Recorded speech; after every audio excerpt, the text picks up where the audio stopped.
Welcome to another edition of All Things Rome. Doug Walker with our special guest today, Aundi Leslie, who is the director of our Downtown Development Authority in Rome.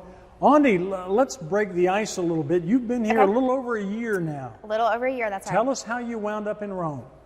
So I wound up in Rome. I was previously in another community and I did some training here in Rome. And I don't know if you know this, but downtown Rome is very well renowned across the state for all of the work that has occurred here in our downtown.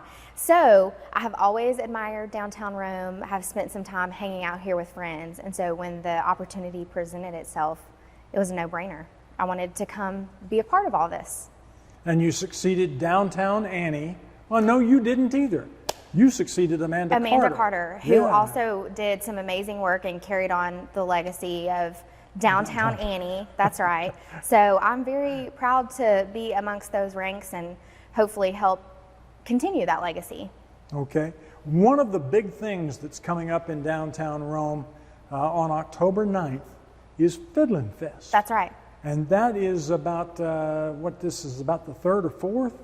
This is the sixth annual Fiddlin Fest. Where does the time go? I know. It's a bluegrass festival in downtown Rome. Tell us a little bit about where we'll have stages and vendors and car show, all sorts of neat stuff. Yeah, so this is our biggest event that we host as a DDA. It will be located on Broad Street. We will have several blocks of Broad Street closed off. We will have a vendor village located in the 100 block or the Cotton block. We will also have a stage down there. And then we will have another stage at the opposite end of Broad Street. We'll have music playing all day long, both of those locations. We have a car show that is very popular in these parts, I have learned. So we're really excited to have them back this year, and we will have lots of vendors and activities going on, kind of carried over from the 100 block into the 200 block. So, and time-wise, what's the time frame? 12 p.m. to 6 p.m. on October 9th. Okay. And it's spread all the way across Broad Street. So we've got plenty of room to roam. Plenty of room. We will have vendors spaced out a little more than usual this year, just as a COVID precaution and safety measure. We will have extra porta toilets. We'll have masks. We'll have all the hand sanitizer, hand washing stations. So we're trying to take every precaution that we can to make sure that people feel safe and comfortable. Okay, that's great. We look forward to that. One of the other things that's been going on for several years now, and after blowing up Bluegrass Fiddlin Fest with a number of years, I'm not even going to try to guess how long we've been talking about the River District. Yeah. Things are about to start happening over there, is that right? Yes, it's so exciting. So it's at least been part of the conversation for about 10 years now. It was the River District was part of the 2012 master plan, so maybe even before then. Wow. But that just shows the long-term commitment of both the city and private investors and merchants who took a chance in the River District years ago and have been thriving since. So we are so excited to see some of these plans coming to fruition in the very near future. So there is pipe staged. Have you seen that in the just off West 3rd?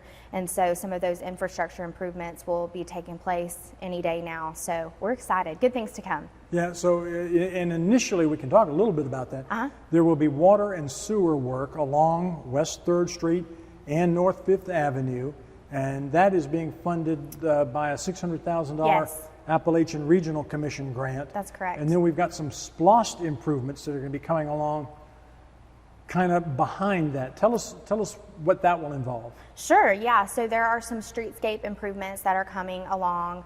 We're funded by the 2017 splost.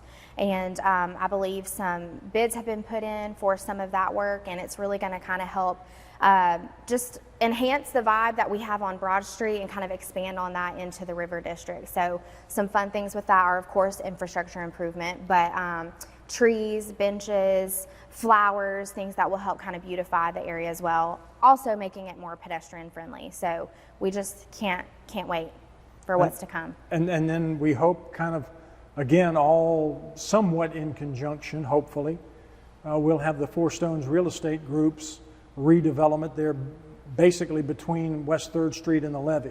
That's right. So, the old adage that where public investment is taking place, private investment will follow. And so we are really lucky that a lot of this is coming to fruition at the same time. So there's going to be lots of work happening in that area, so bear with us, but good things to come for sure on the other end of that. Okay, now let's talk a little bit about Broad Street itself, because that is the gem, if you will, of the city. We are a Georgia exceptional Main Street city, GEMS city, and have been for a number of years. Tell us a little bit. I mean, you can do this because of the perspective of you being relatively new to Rome. How is Rome's Broad Street and Main Street program seen around the state? So we are, like I said, we're pretty highly regarded across the state when it comes to downtown development. Rome has kind of been known of, almost, paving the path, if you will, to successful downtown development. I think one of the things that makes Rome so special is, we are a very large downtown, right? We have a very large Broad Street. I think it's the second widest in the state. So we have a number of opportunities here, but I think it's the healthy balance of retail, restaurant, residential. That kind of stuff doesn't just happen on its own. That's because of so much work that has been put in by my predecessors, city commissioners in the past, city leadership in the past, and so we get to reap those benefits today from a lot of the work that was put in. I think dating even back to the 80s when the original Broad Street streetscape project took place. Right. So, I mean, in addition to that, and all of that success, I think the fact that downtown Rome property owners have been able to take advantage of a lot of the state incentives and help fund a lot of these projects and rehabs has just contributed to the success that we see today. And of course, downtown, the housing redevelopment on the upper level of many of these wonderful old historic buildings, not unlike this History Center here that we tape in. Most of the buildings now, there are just a very small number that haven't been redeveloped. Is that right? That's right. So we have over 200 residential units in our downtown currently. And so that's pretty incredible. We actually were just touring another wonderful downtown, but they don't have many residential units at all. And so that was one of the things that they were asking us about, how did you guys make that happen? How can we help incentivize developers to make that happen so that it's not just either more office spaces or underutilized or vacant spaces upstairs. And so what we have in downtown Rome is very special.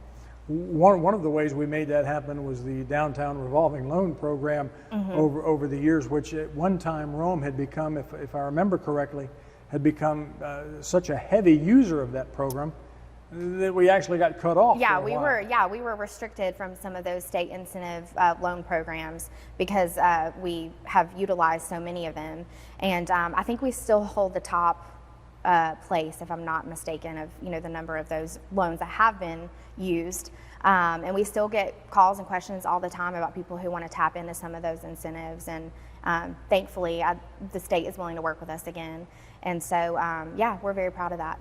And fully transparent, the growth in residential units has caused a few growing pains with the I don't want to say clash, but the coexistence of residential with entertainment, right, with restaurants.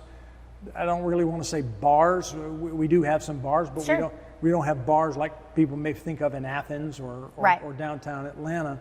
How is the DDA working to address some of those commingling issues?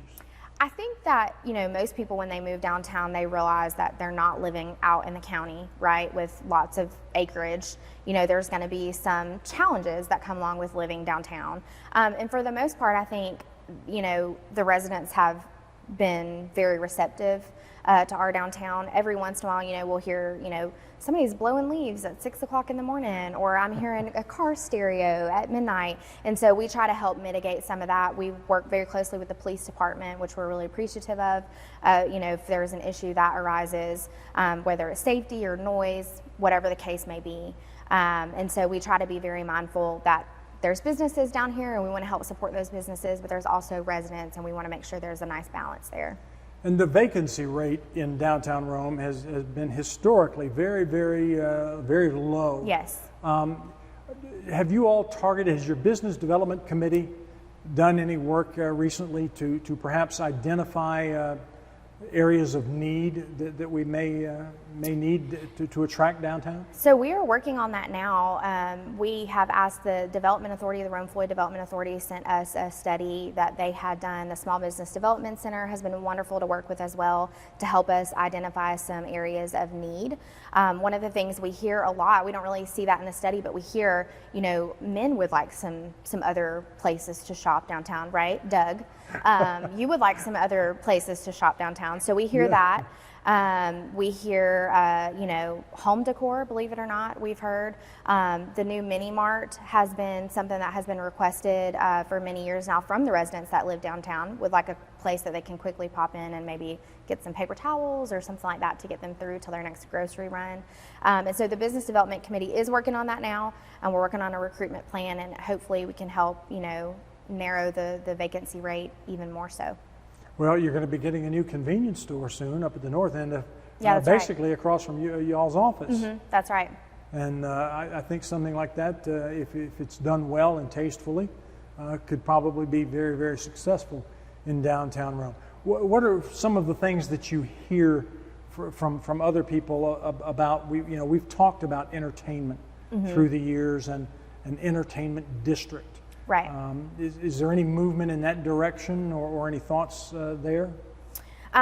So we do hear about that often, and so what I have learned is that entertainment district means different things to a lot of different people. And so, one of the things that we do in terms of entertainment as DDA is offering our free public concerts to the community. And I can't tell you how often we hear that people would like to see even more of those. And so that's something that we've been looking at with our promotion committee, maybe offering some different happenings, if you will. Movie nights, we hear a lot. So that's what some people think in terms of entertainment district. Other people go to open container, which we are in the middle of a open container trial right now through October 30th.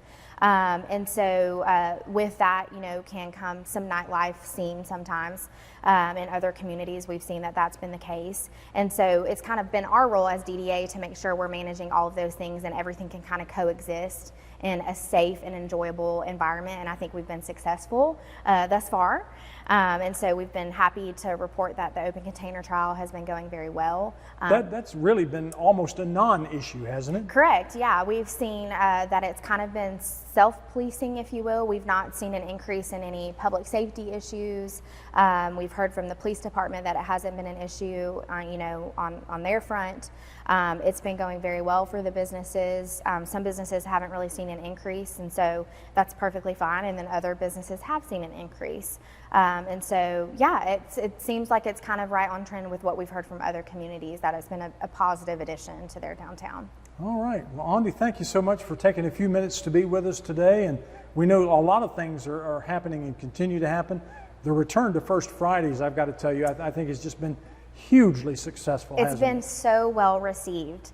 I think it's very nostalgic for people. I know First Fridays have been around, I think, since the late 90s. And so for us to bring those back has been very well received, and we're very proud of the First Friday series this year. And having them at the town green, I mean, what a wonderful development the whole town green has been for the city of Rome. Yeah, absolutely. I mean, it's such a great centralized location. We didn't have to close down Broad Street, so logistically, there wasn't as much to the events this year, but the town was ready for something to do. People came out, they enjoyed themselves.